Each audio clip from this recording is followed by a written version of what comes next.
時は今ようやっと手にしたのは夢のフラガー生活。この愛しき日々を誰にも邪魔されずに満喫したい。それなのに立ちはだかるトラブル、またトラブルだがそれでも諦めない。夢に描いた悠々自適生活を。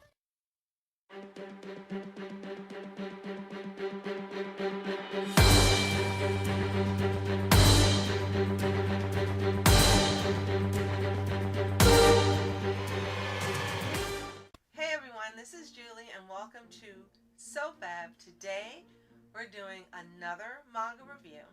This time on the manga that's a mouthful. I've been killing slimes for 300 years and maxed out my level. And joining me yet again, you know who, it's Rascal Entertainment. Hello.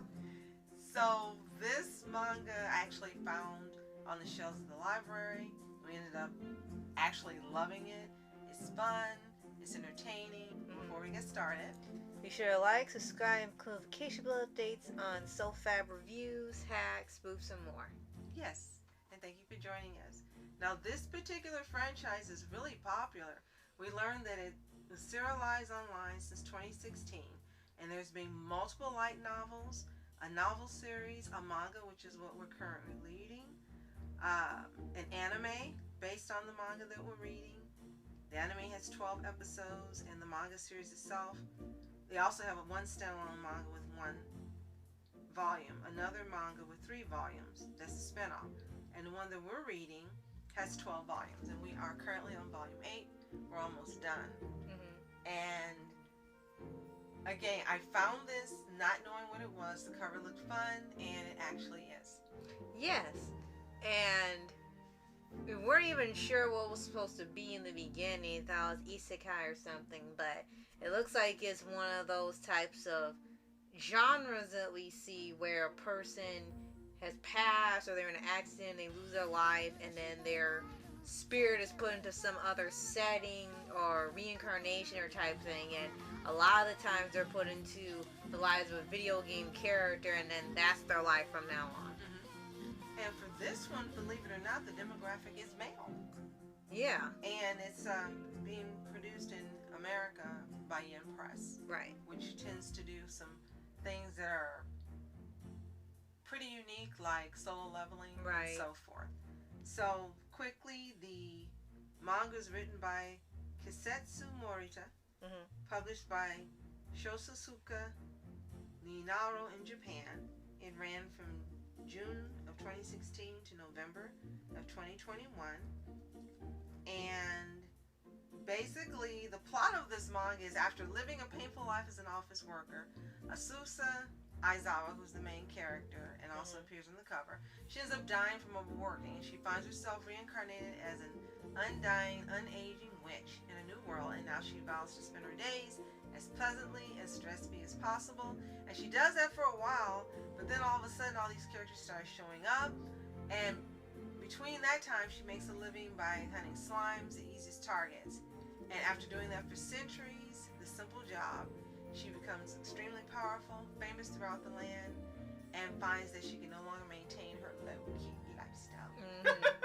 And yeah, that's a big difference with here is that she's not trying to battle and things to level up so much she's unstoppable. She just was doing that so just she could keep living easy.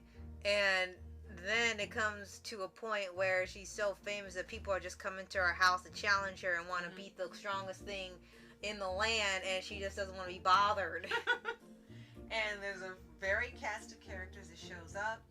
Aizawa herself, Asusa is what they call her a lot in the manga. She's a likable character. She's got this great personality that never got to show up because she was working so hard. She wasn't living her life. She wasn't spending time with friends or family. She did nothing but work. So now that great personality she always had when she was alive is coming through, I'm just going to say, in the game. Right. And she ends up meeting some really fantastic characters that may be familiar to some other people from other franchises. Like, what's the one with the dragon? Was it Miss maid? Kobayashi's? Is a dragon maid. Yeah. She gets a couple of dragons. One is Laika, and she's a red dragon girl who can take the form of a human, but she has a dragon tail still, and she can transform to a full dragon. And she wants her to teach her how to be stronger and becomes her apprentice. And then later on, she meets some slimes and then end up turning into girls, Falfa and Shalsha, who are absolutely hilarious. And they are supposed to be so brilliant that when they get to school in volume 8, they can't teach them anything. Right. That's one of the funniest things in the latter books. And it says only like 12 volumes, so I think by the time you get to volumes 8 and 9, you can tell it's getting to a point where it's getting close to the end, because they say, I know this feels like the end, but it's not. There's still some more. So you can tell it's sort of reaching an end, but there's no major plot. It's like slice of life in a fantasy setting. Definitely. And she keeps growing this family of characters that she ends up meeting along the way, and it's kind of obvious when you read it that all the characters are girls. It's like majority of this cast, 98% are female, and there are males, but they're so unimportant that they're really badly drawn or they're criminals, so you have to keep that in mind that this is really, you gotta love hanging with the girls to really get, adjusted to this. Yes. She also meets Halkara, who is an elf apothecary, and she's always falling on her clothes. Yes, there is fan service in him, so maybe this should have been our first clue of the male demographic. Right, and they constantly make fun of it in there, like, why does everything get drastic with her clothes? Right, she's kind of ditzy, but again, she's likable. She has these weird expressions. It looks like she's always drunk. That's what I think of every time I look at her. And then you have a character called Beelzebub. And yes, she's supposed to be a demon. And she's 3,000-year-old female demon. And she dresses in sexy outfits with the conical hat. And she likes spending time with them so much, but she keeps showing up without being invited. Right. At their home, when they go places, when they do things, she just pops up and she's there, and they're like, "Who invited you?" And she's like, "Oh," and then she just stays. And she just want to adopt the 2 slime girls. She's like, you can't do that. And then you have Flat Tort, and I think that's how you pronounce it. That's how it looks. I think so. Flatorte, and she's a blue dragon girl. She's 400, and she also wants to be an apprentice since she's training the red dragon girl, and so they have to get along, even though that they tell us there's been a constant history between the 2 colors of dragons. Yeah. And yes, they managed to get that in here too. And each book, they pretty much introduce new characters. Majority of the time, they're female characters. And you can tell when the artist has favoritism towards majority female characters when you see the background characters and the people that live in the towns, whether the villains or the little monsters or criminals.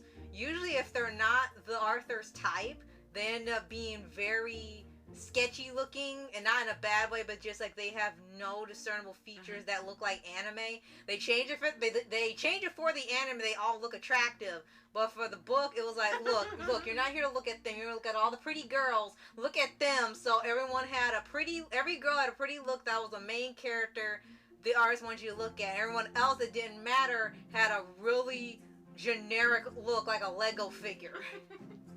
2 more characters that are funny that appear in here are Rosalie, and she's actually a ghost girl who ends up living with them. Right. Maybe that's the ghost of Molly McGee there. Maybe. And you have Pekora, who's a 1,000-year-old demon girl who wants to sleep with her. And she says, "Oh, I want to be your sister, your Oni-san." And she responded, "If that's how you see your sister, there's something really wrong."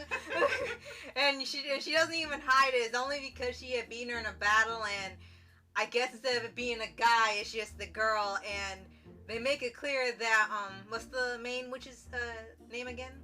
Asuka. They make it clear, in case you're wondering, it never gets to a point where it's unsafe to watch. A lot of stuff's androgynous. You don't see any graphic detail or fan service. There's fan service, but not to a point where it's too much. And to make clear that Asuka is not interested in dating any of the girls. So far, none of it has led to relationships. She just sees all the girls as her family, like her sisters, her daughters, her friends, her cousins, and she creates a family with all of them, and they end up living at her house. Now, as of Volume 8, the latest family edition is Sandra, called Sandora in Japanese, and she's an over 300-year-old Mandragora girl. So she's a plant from the Mandragora plant, and she takes human shape. She has to sleep in the dirt, like a vampire. Yeah. And she has to be watered, and she eats, and it's hilarious because She's deadpan all the time, and she doesn't want to be told what to do. And she tells everyone she's smarter than they are because she's older. But she looks like a 5-year-old, which is absolutely hilarious. But this is a really fun manga. If you want to read something that's fun, and as you mentioned, slice of life with some fantasy and magic included in it, and it is considered the genre isekai. Isekai? It actually is. All right. But it's such a fun read, and I recently began watching the anime. I watched the first 2 episodes, and they are literally one-to-one to the manga. So either one is a good way to just watch something fun or read something fun that is entertaining. And they have a couple spin-offs, as we didn't mention earlier. There's one called I Was a Bottom-Tier Bureaucrat for 1,500 years, and the Demon King Made Me a Minister. Oh my God. There's yes, Food for an Elf. There's a manga and a light novel based on one. There's also one Red Dragon. Right, so I guess that's a spinoff. Right, in the White Journey of Margrave. And yeah, it's really, really successful. So if you, again, want to read something fun, then you need to read I've Been Killing Slimes for 300 Years and Maxed Out My Level. I mean, she's in her early 20s. Right, I forgot to mention that she's not 30s, 40s. She's in her early 20s, and she wipes herself out working for people that didn't appreciate her too hard. But she gets a second chance. She gets to choose what she wants, and this manga ensues. And you definitely would enjoy the anime if you enjoy the manga, since it's one-to-one. You'll most likely enjoy the characters coming to life and seems to have imagined sounding in your head, whether in Japanese and English. Do they sound as you thought, or was it a little different? So, if you have no subscribe for updates, weekly reviews for your anime series, anime shows, and all things animation. And thank you so much for taking time out of your Spooktober and busy day to share some joy. As always, you are special. Thank you so much for watching Mask Entertainment. And Mom Entertainment. Have a toontastic day. Peace.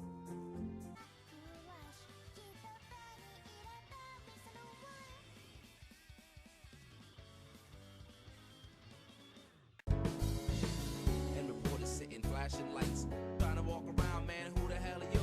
What you wanna do? Well, man, it's on you. Man, it's on you. Hit her in my dreams, she was my queen. A castle in the mountaintops, rivers and streams. Plucking sunlight from the sky in my pocket, give it to you later